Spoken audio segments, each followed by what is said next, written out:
What is going on? Welcome to the RoyalsCenter podcast. This is season 2, episode 1. I hope you guys are having a great morning, an amazing afternoon, an awesome evening, wherever you are, whatever you're doing, however you're listening.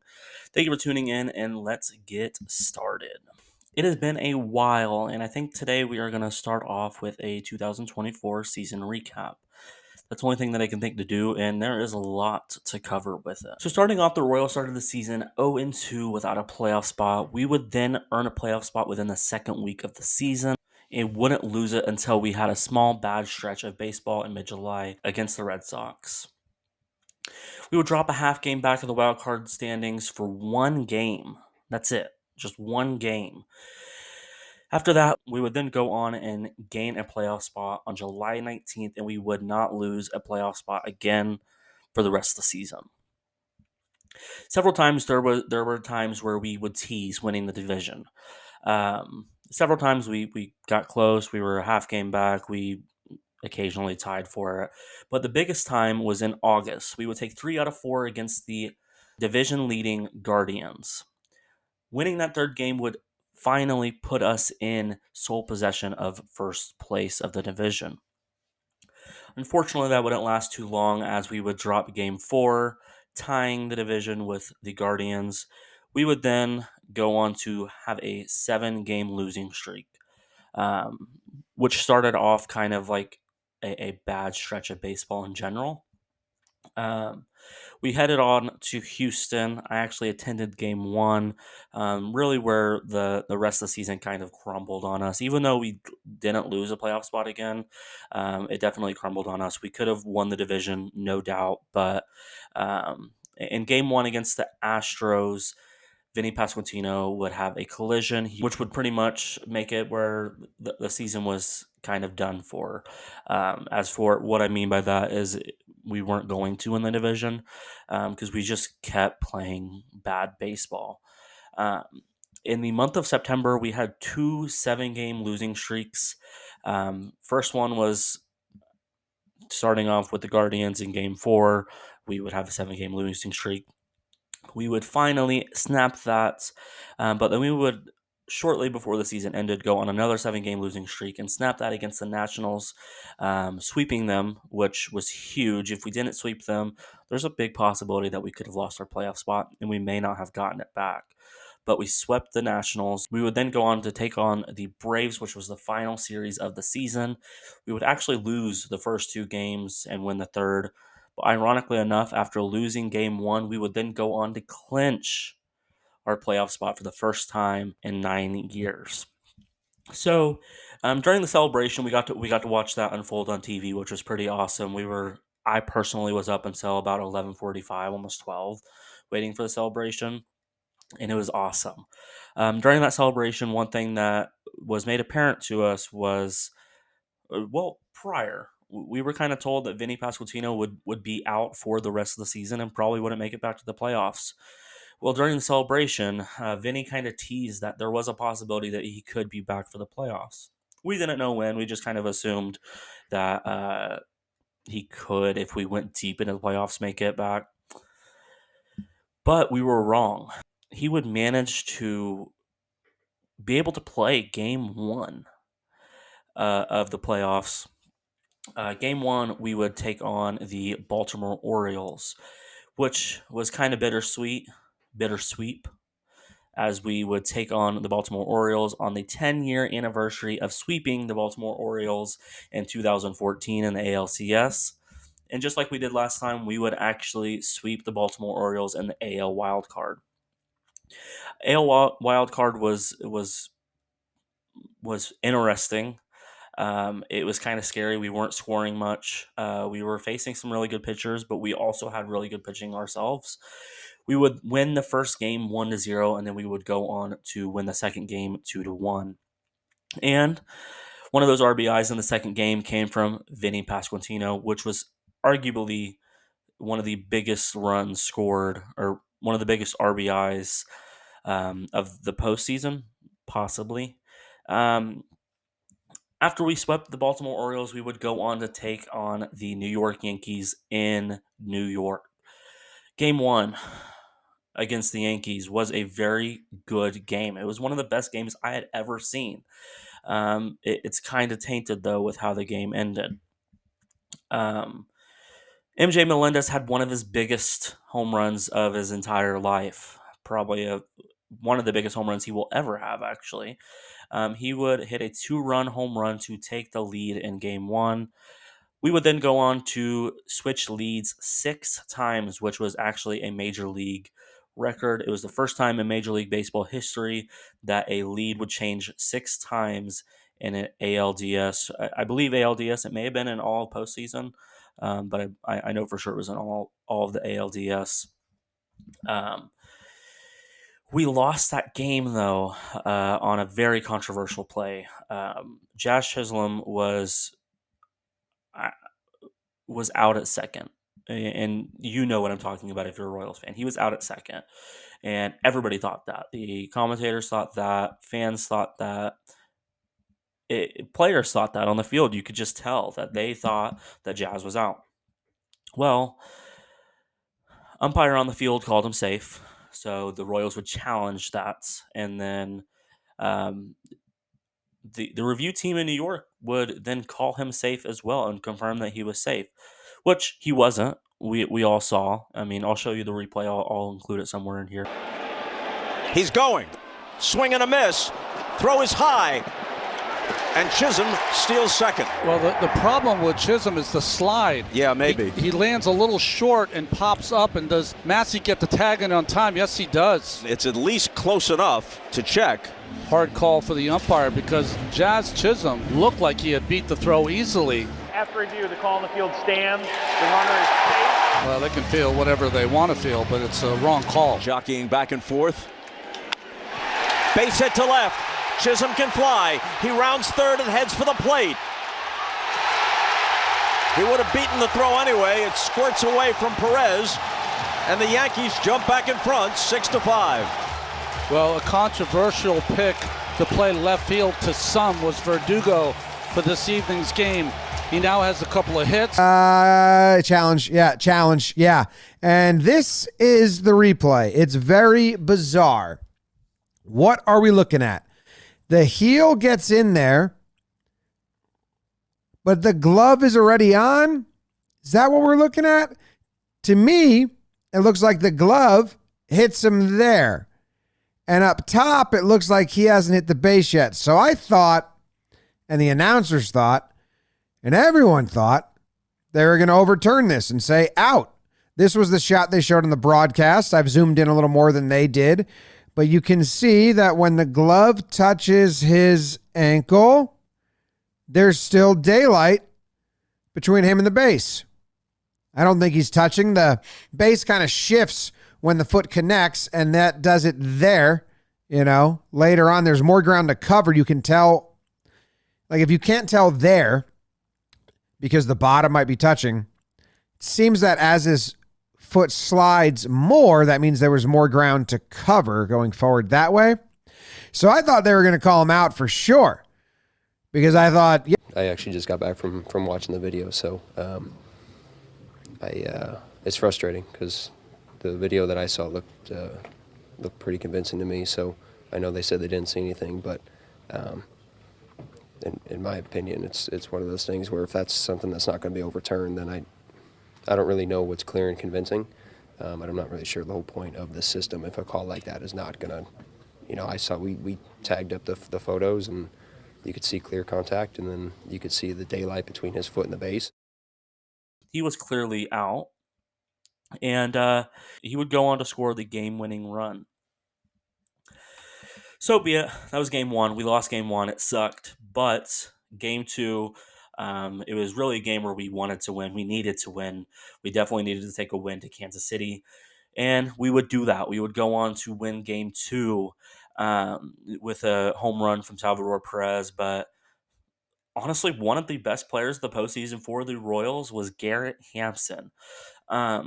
Garrett Hampson was arguably one of the worst players on the Kansas City Royals in the 2024 season.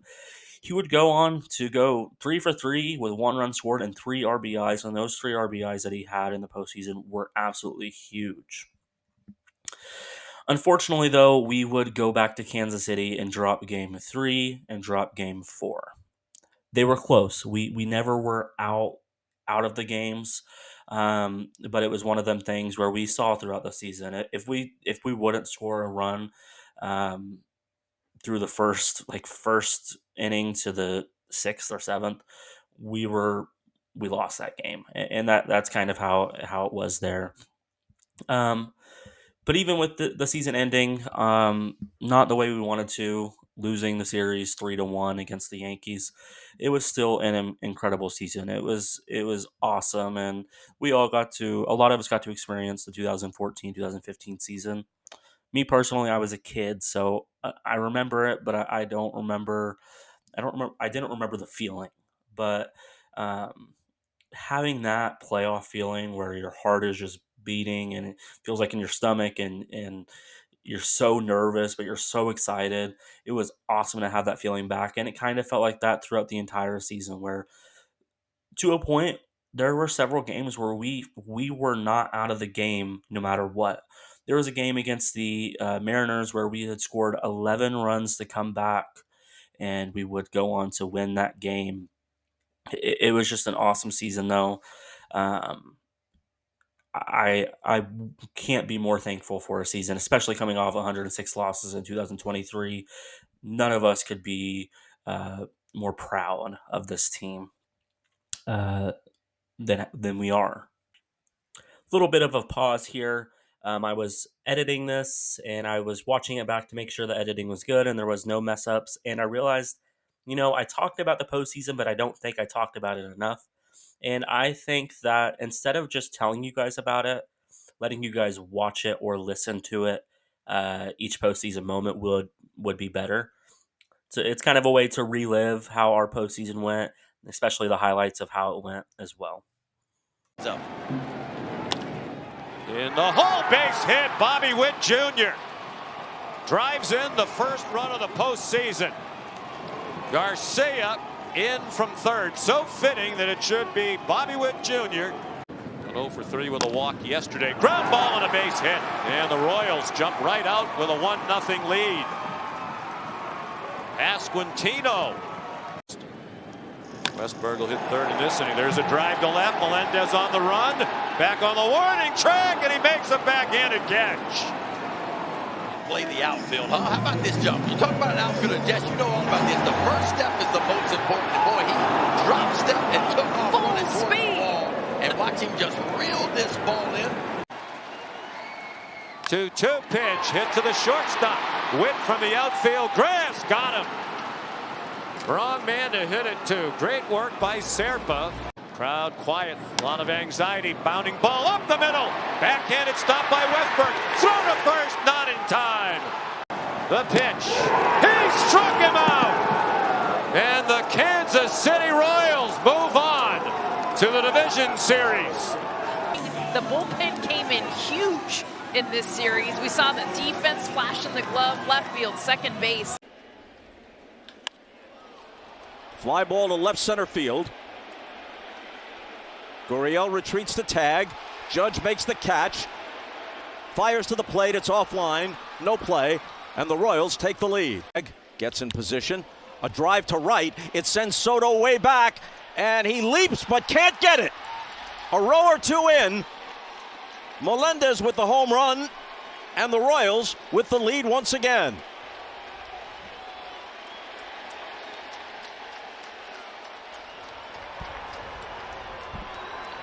Bob Melendez has seen 3 pitches. He's got a base hit.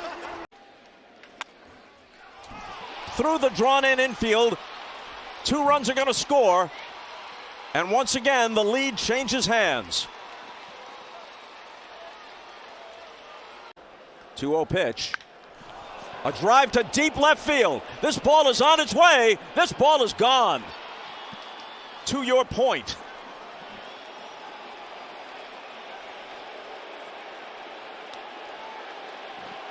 And all Rodon can do is shake his head because he's as aware as anyone could be about their past history. And most of it has been good for Sal Perez and not so good for Rodon. There's certain courses for certain horses, right? The 1-2. Line into right, it's going to drop for a base hit. Gurriel is being waved home. No play on him, and Tommy Pham comes through. The Royals take the lead. Through the hole, another base hit. Here comes Pham around third. Verdugo fires toward the plate. No play there. Hampson takes second base. And now the Royals are in front. And they may tack something on here. Soto fires toward the plate. That's not going to work for them. But they will have Garcia in a rundown, which may put a merciful end to the inning from the Yankees' perspective. Still chasing after him. He's a jackrabbit. They finally put the tag on him. But he has an RBI single. Perez leads the cheering section.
But now, let's talk about some of the players. We, in the offseason, signed several players. We spent a lot of money, and a lot of people thought that our signings were stupid. They didn't make sense. We overpaid. The biggest name was we overpaid Seth Lugo, and we were told that a lot. But Seth Lugo had a career season. He had a 16-9 record with a 3 ERA, 206 innings pitched, 181 strikeouts, and a 1.09 whip. He would go on to place second in Cy Young Award voting. He would lose it out to Tarek Skubal, but that's something that kind of we all expected. Skubal was predicted to win the Cy Young before going into the 2024 season, and he did.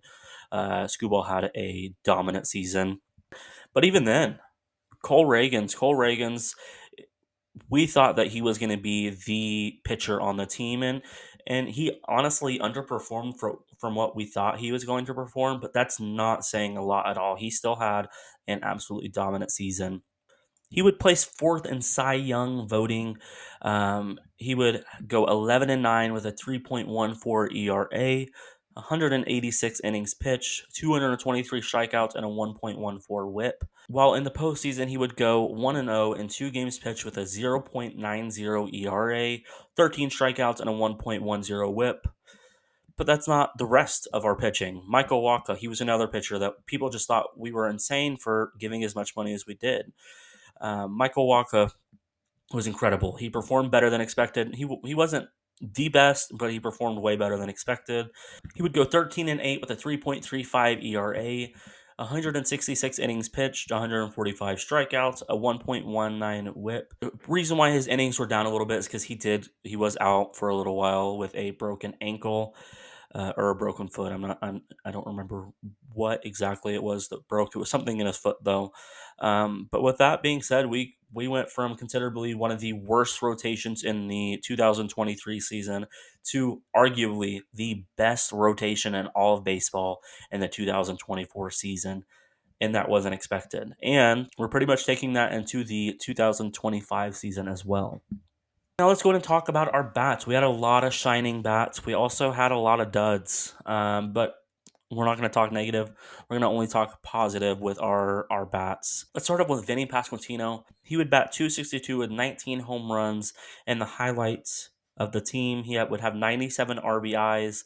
That was the bat that we needed right behind Bobby Witt Jr., and he produced exactly like he needed to and exactly like his job was to. Next up is Salvador Perez. We expected him to have an average season. He was on a slow decline. We're not going to disagree with that. But 2024 was not a slow decline for him. It actually seemed like he progressed even better in 2024. He would bat 271 for a big chunk of the season. He led the majors in batting average, which came to a shock with us. But he would have 27 home runs, 104 RBIs, a 786 OPS, and he would win a Silver Slugger award. Now let's talk amazing. Bobby Witt Jr. had one of the best single seasons in Royals history. Bobby batted 332, which led the majors in average. He also had 211 hits, which also led the majors, while hitting 32 home runs, driving in 109 RBIs with 31 stolen bases, a 977 OPS, and a 588 slugging percentage, and a 10.4 WAR. He won a Silver Slugger, and but you would say, just going based off of those stats, that was enough to secure the MVP, right? Well, Aaron Judge outbeat him, with Aaron Judge having one of the best seasons of this generation. Um, he wasn't as great average wise, but he pretty much doubled him in home runs. Aaron Judge was magical as well. With that being said, Bobby Witt Jr. would finish second in MVP voting, and it was unanimous. He clear across the board. Everybody voted him second. Award wise, though, Seth Lugo and Bobby Witt Jr. would win Gold Gloves, being their first. Salvi would win the Roberto Clemente Award. Matt Quatrero arguably got snubbed for Manager of the Year. He would place second in Manager of the Year voting, second to Stephen Vogt of the Cleveland Guardians. But the cherry on top, the Slugger won Mascot of the Year. I don't know if that's a huge deal, but I mean, a lot of awards, a lot of names included in awards. Seth Lugo even got an MVP vote. Seth Lugo was voted, I believe, had one vote for 10th place, which is a pretty big deal still. But just a refresher on this season, we lost 106 games in 2023. We would then go 86 and 76, clinching a playoff spot, which we are the first team in MLB history to lose 100 plus games and then go on to make a playoff appearance. Not only that, but we were the first team to lose 100 plus games, make a playoff appearance, and then win a playoff series. We had several amazing players. Bobby had a career season and a historic season, one of the best seasons in Royals history. But that pretty much covers the 2024 regular season. But now that we got the 2024 season out of the way, let's start off with some off-season talk. So around November 8th, we were told that starting pitcher Brady Singer was a lock in the rotation. We were told he would stay because he was additional depth for our rotation. Then on November 16th, rumors were speculating that there were trade talks between the Royals and the Reds involving Brady Singer and Jonathan India. And then on November 22nd at 1:22 p.m., a X, or formerly known as Twitter user, tweeted, "Looks like Brady Singer is getting traded, or he just purged all of his old gear to a thrift store," which would then follow with these pictures showing lots and lots of Royals merchandise being donated. So that would leave a question in the air for about 5 hours on what was happening. Maybe he was just getting rid of some old merchandise, or maybe he did really get traded. Well, around 6 o'clock, Aaron Rodgers would tweet the news that Brady Singer of the Kansas City Royals would be traded to the Cincinnati Reds for infield Jonathan India and Joey Wiemer.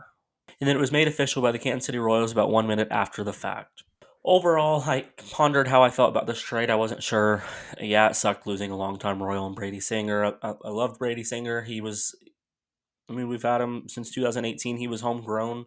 But then, I started thinking in 2025, we're gaining Kyle Wright back into the rotation. And just a reminder, 2 years ago, he won 21 wins with the Braves, and he could be a very huge addition to the rotation. And I definitely get it. Also, on top of this, is the Royals during their off-season meeting made it very clear that they wanted to cover two things this off-season. They wanted a productive leadoff bat, and they wanted some power middle of the order bats. They were willing to spend around the same amount of money that they did last year.